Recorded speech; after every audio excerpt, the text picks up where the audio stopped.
Hey, DJs, DJ Ninja here.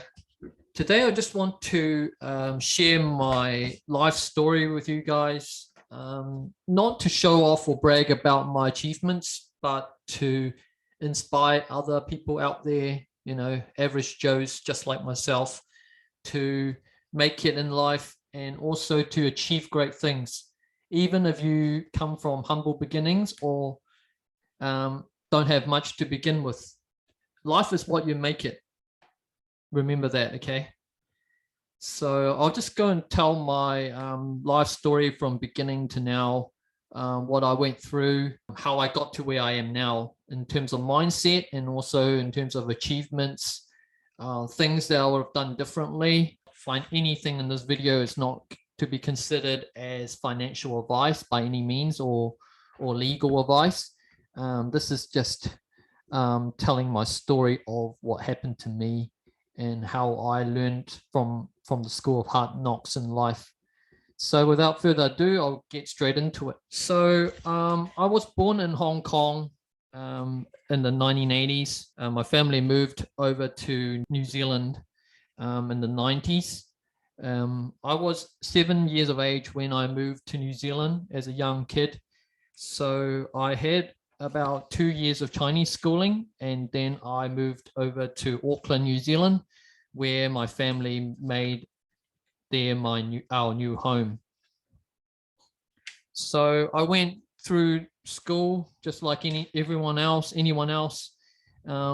then I graduated from high school. Stayed in a fairly good area. My parents were typical middle class people. My mum was a practicing midwife at the local public hospital. My dad used to be a foreman, what you know as waste management. So just a state service that comes to the roadside to collect your weekly recycling and your waste and your trash and your rubbish, and they take it away and process all that into the landfill. So he worked there in that job for a number of years. So when we moved to New Zealand, we stayed in a good area in Auckland. Was fortunate enough to go to a fairly good school throughout my schooling. So I stayed in central Auckland my growing up years. And then just like most people out there, I studied several years at university and got a degree in a Bachelor of Science in Food Science and Technology. So I ended up working in a large incorporation with 400 to 600 employees, which is considered a fairly big company down here in New Zealand, because it's a fairly small economy, fairly small country of only 4.5 million people. In Auckland, the total population at the time was only about 1 million people. So it's considered a fairly small hub in the Southern Hemisphere here. So that was where things was at. So second question, what was the catalyst that led you to U-turn from the traditional way of thinking and living life? So that actually happened in 2008. So I was in a fairly high salary job in a large incorporation. And the turning point for me was when I got made redundant from that good job. And then I started to rethink things, and a lot of things went through my mind. And then it got to me that, you know, like a high paying job as an employee was not a guaranteed means of income. And so in 2009, when I struggled to land a good job in my field, I decided to go into door-to-door sales. So I was knocking on doors selling power services to households. And I think in that job, it actually gave me a lot of learning in terms of skill set of how to communicate with people, how to storytell, how to sell, a basic utility really. And it allowed me to communicate with my customers. And I found that I achieved some success when I tried to, save them money or analyze things for them on their power bills, showing that we as a company had a better plan to offer that would save them money over the year in terms of their power bills or gas bills.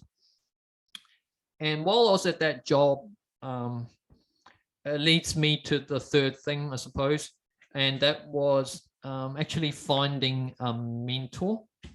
So the turning point in my life was when I decided, unconsciously, I started to look for mentors. So when I was at the power company, there was an older gentleman, a colleague.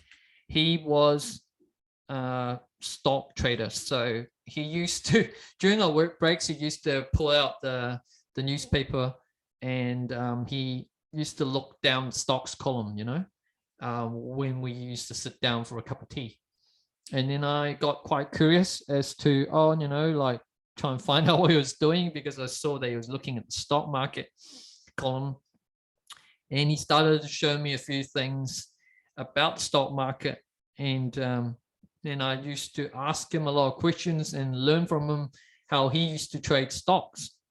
And then what I did was applied the basics of what he taught me. And then what I did was I started investing in the stock market in 2009. And it was very, very fortunate for me because 2008, with the global financial crisis, the global stock markets crashed to all-time lows not seen in 20 years. And then I was starting to dollar cost average and investing into sound and good companies and their shares. And so over the course of the next couple of years, I started initially investing into blue chip stocks, so big caps, sound companies. And then after about two years or so, I started investing and trading stocks that were mid-cap or slightly smaller companies, but were still reputable and growing, either growing fintechs or growing mid-cap companies that had a lot of growth potential. And it reaped dividends for me because I was able to collect dividends from those stocks as well as capital gains over the next few years. Also, another mentor in my life was when I started boarding with a family out in West Auckland. My senior flatmate, he was 10 years older than me, and shared with me about this cash flow quadrant. So what you can see on the screen there, it's basically a summary of what Robert Kiyosaki covers in Rich Dad Poor Dad in his books, and about financial mindset and freedom. And basically the financial quadrant is summarized as follows. So you've got E, S, B, and I. E stands for employee. So people in this quadrant are looking for job security. So they're looking for a safe, secure, high-paying job with benefits. S is independent, so self-employed. So it could be like tradies or a high-paying consultant or a small business owner. So their philosophy is, if you want to do something right, do it yourself. B is a big business or big business owners. So their philosophy or mindset is wealth creation, so wealth building. So they're always looking to hire better people and better teams to leverage off their time and skills to build more revenue and profits for their company.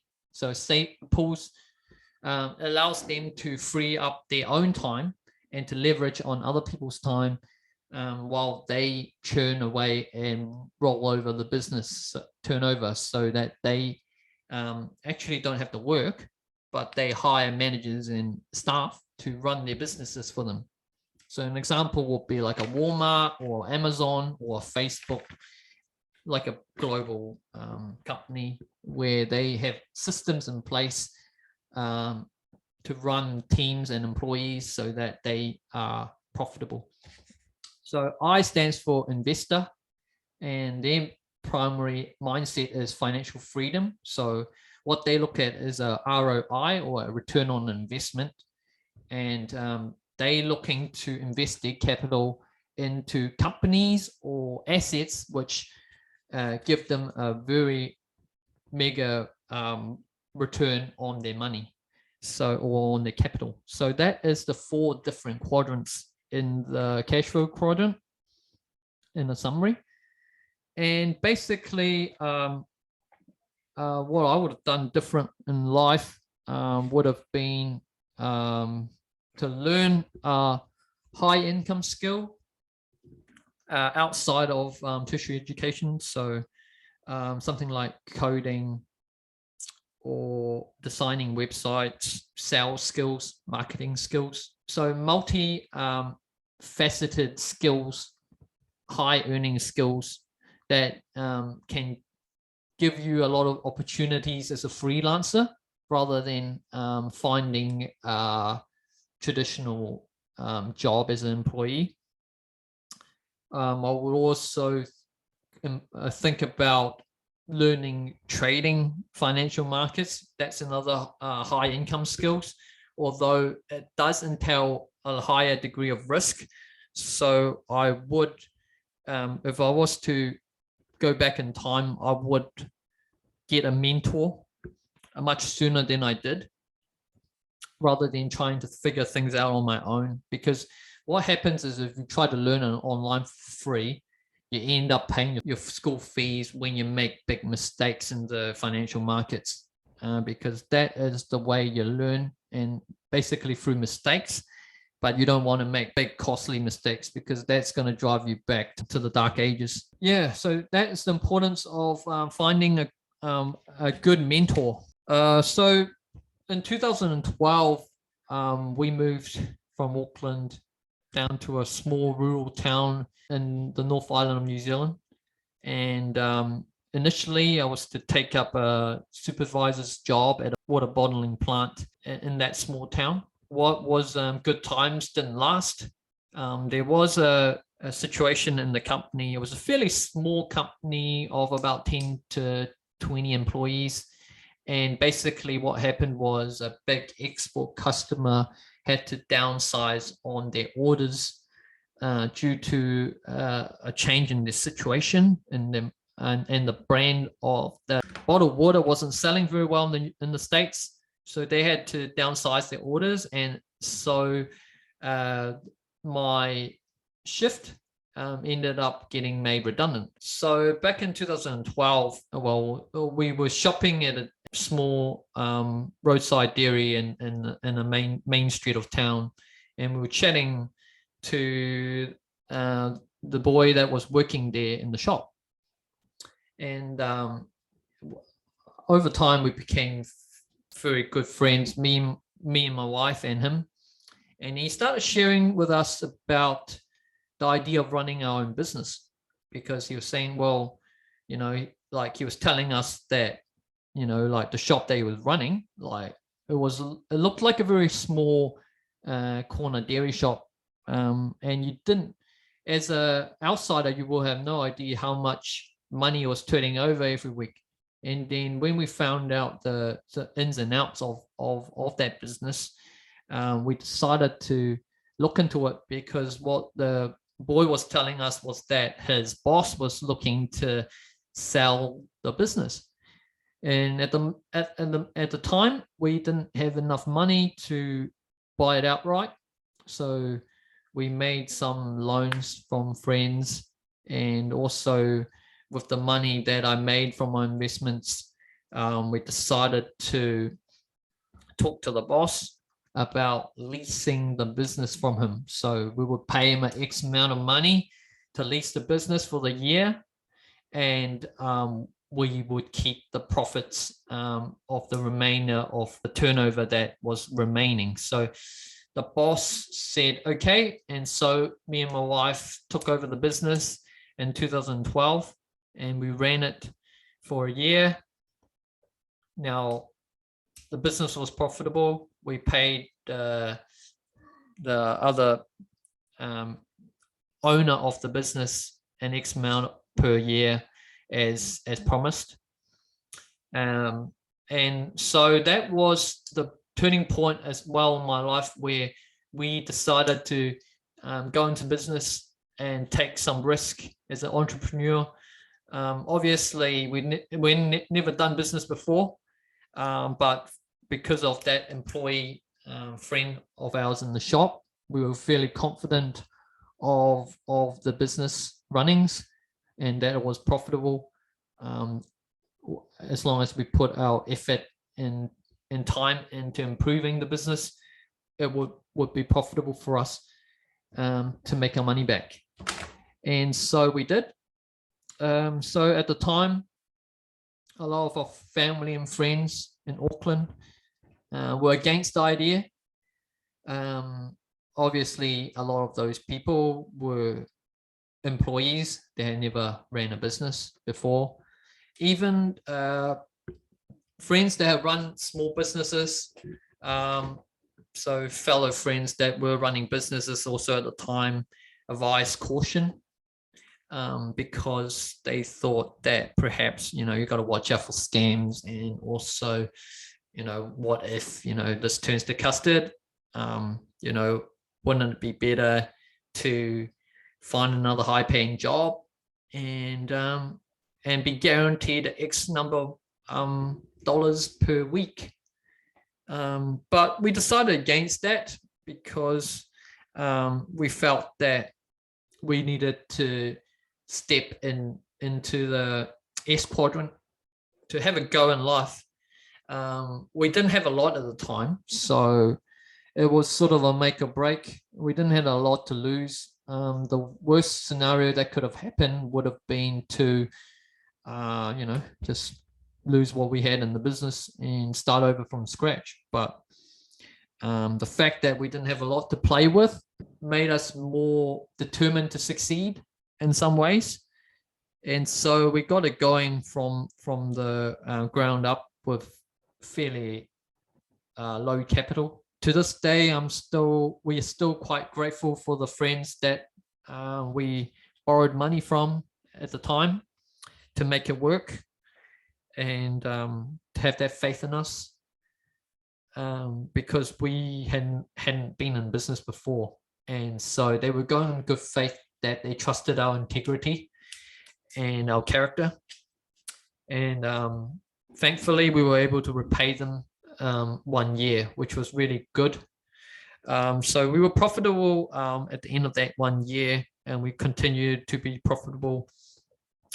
And but what happened was we didn't end up buying that business because the owner wanted a lot more for it after we had turned around the business turnover, and we actually improved the business earnings to what it was when we first took over from him.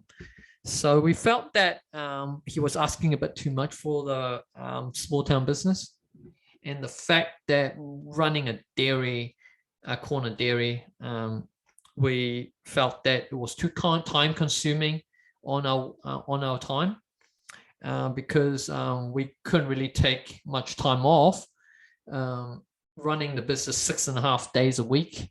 So we took half a day off on the Sunday morning to have a break and go to church and worship God. So we decided not to run our business on the Sunday morning. But the trouble with a small business is that it's very hard to find reliable and good employees that can fill in for you. So if you ended up very sick, one of you, like me or my wife, would have had to open shop, and the other person would have to stay at home.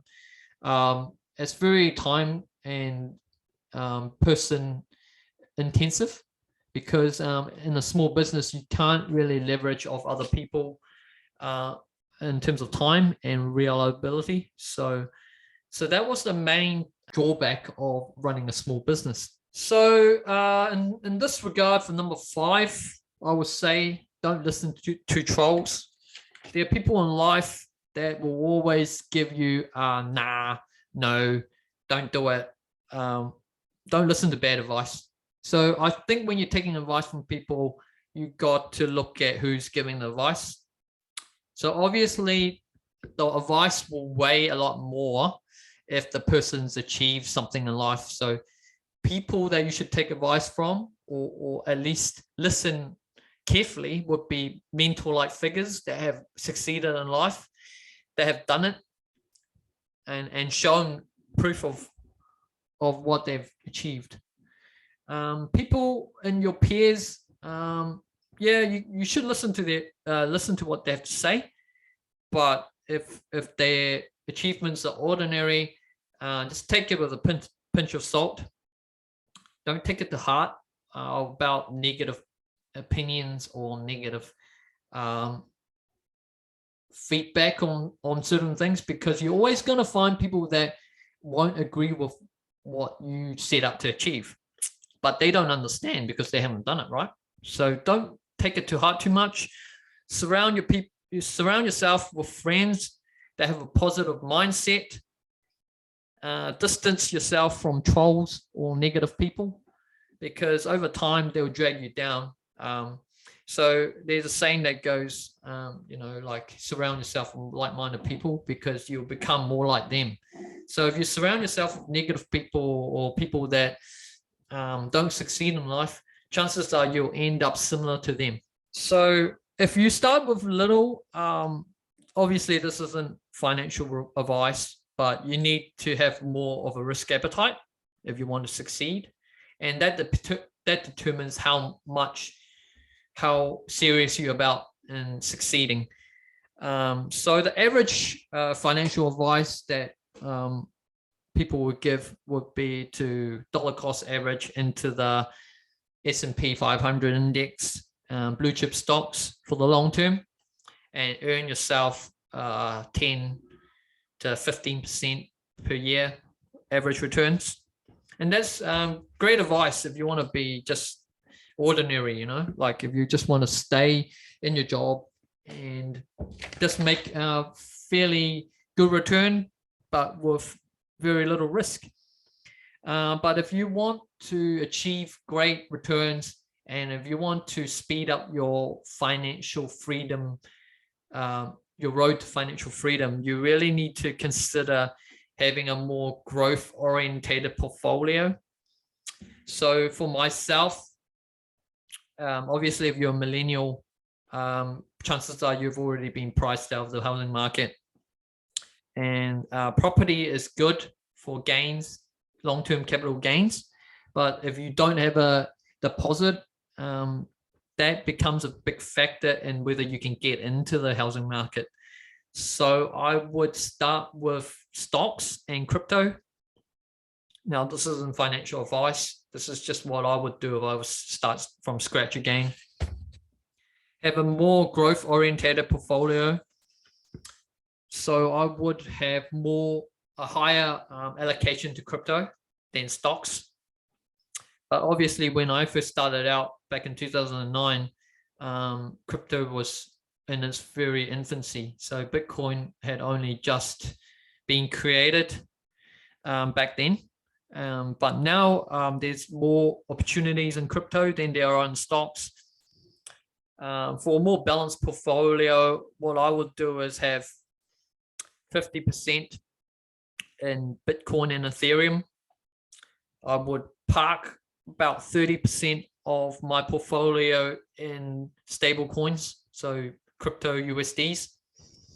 I would have about 15% of my portfolio in mid to big cap altcoins, so promising altcoins that have very big growth potential, and about 5% in degen plays, so any IDOs. So that's sort of like your crypto coin floats, micro cap floats, airdrops, that kind of thing. So and that will go for the same with stocks. So I'll start with like 50% blue chips. So like FANG stocks or big cap stocks in the Dow Jones, things like Coca-Cola, recession-proof stocks. Then I have 30% in growth stocks, but profitable ones, so not loss-making. And then I'll have like less than 10% in growth stocks, fintechs, and things something like Robinhood or Coinbase or Roblox, something to do with the gaming or the metaverse. Things that won't pay right now, but would be great companies in 10 years, 5 years, 20 years. And the last thing I would do is park my profits into property and land, because that's exactly what I did after trading 4 or 5 years in stocks. I got together enough deposit to buy my first home and my subsequent investment properties. What I did was I leveraged off the first properties and my equity, and I started trading stocks with that revolving credit facility, or what you call HELOC in the States. And then I turned that into another deposit for the next house. And then I just rinsed and repeat what I did for the first two.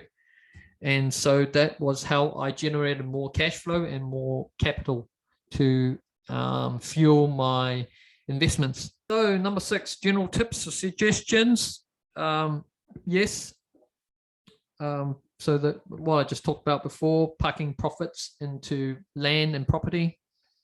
I would look into buying health insurance and life insurance. So that will cover you in terms of health, serious ill health, or if you have an accident or get diagnosed with a terminal illness, that you won't be a liability to your family. So if you have a mortgage, monthly expenses, to maintain for your household, buying health and life insurance with that terminal illness cover would be very advantageous in case something goes wrong, because you never know what will happen. So paying that extra little bit of premium every fortnight or every week is a good insurance hedge against a black swan that might happen in your life, because you never know what will happen. You don't know if you'll get cancer or live a short life, or have a bad accident, or have a condition where it could actually cripple you and you can't work for life, or you may have a workplace accident where you have a permanent disability. So that's definitely something I'll look at. The next thing would be establish a family trust. Something to park your main assets, such as your longer term investments that you aren't flipping. So any stocks, crypto, and your own personal home, and any self-managed super funds should be looked after by a family trust. So basically, if you have those assets parked in a family trust, it's a hedge against personal liability. So let's say if you're in business or you get sued because your company went under, your personal assets won't be touched because they are looked after, or they're looked after by the family trust. So it's under limited liability. So you won't have to, creditors won't be allowed to liquidate those assets under a family trust or a limited liability company in case something goes wrong. And the last thing I would say is make a will. So that's a big legacy for your loved ones, your family members. So they know exactly how the remaining assets are divided and distributed amongst the family. Obviously, if you have a more complicated family situation where you've had a previous marriage and you've got like previous marriage and you've got a ex-spouse, and kids from the first marriage, and then say you remarried and had your current spouse and a new family with offspring with the new spouse, then that can get quite messy if you don't establish a will, because it means that if you die, your next of kin is your current spouse. So any kids in your first marriage will be hard to fight a legal battle for their entitlement if you don't have a proper will in place that outlines exactly what allocation goes to who. So that's just my 2 cents worth. Thanks for listening to my life story, guys. Basically, this is what happened to me, and how I learned from the school Hard Knocks. And I think as an average Joe from humble beginnings, just like you, anyone can succeed in life, even if you start with little or nothing. I hope this story has been an inspiration to you guys looking for direction, and anyone out there that feels a bit lost about their life direction, just hang in there, guys. You can make it if you have that drive and self-belief in yourself to invest in your mind, invest in your mindset, invest in your education in terms of financial literacy, not to be afraid to take risks or be entrepreneurial, thinking outside the square, always looking for something outside of an employment opportunity, because I think the moment that you start to look for a job or look for a high-paying job with excellent benefits, that actually limits your mindset into what you can do with your life. Because when you're working on a regular job, that ties up your time. You're trading your expertise or your skills for time, and you've only got 24 hours in a day. So if you don't learn how to make passive income while you sleep or while you're off work, you'll never become wealthy. So there you have it, guys. May Satoshi be with you. Feel free to leave comments down below to let me know what you think about my experience and what your life story is like. I would love to hear from what you guys have to share with me about what you guys are experiencing through on your life journey. Hit like, share, and subscribe if you find this content helpful. It will go a long way into making this channel's algos promote my YouTube channel and other social media platforms out there. You can find me on IG, on TikTok, on Twitter under DJ Ninja. So there you guys, there you have it. May Satoshi be with you, and I will see you in the next episode. Bye for now. Adios.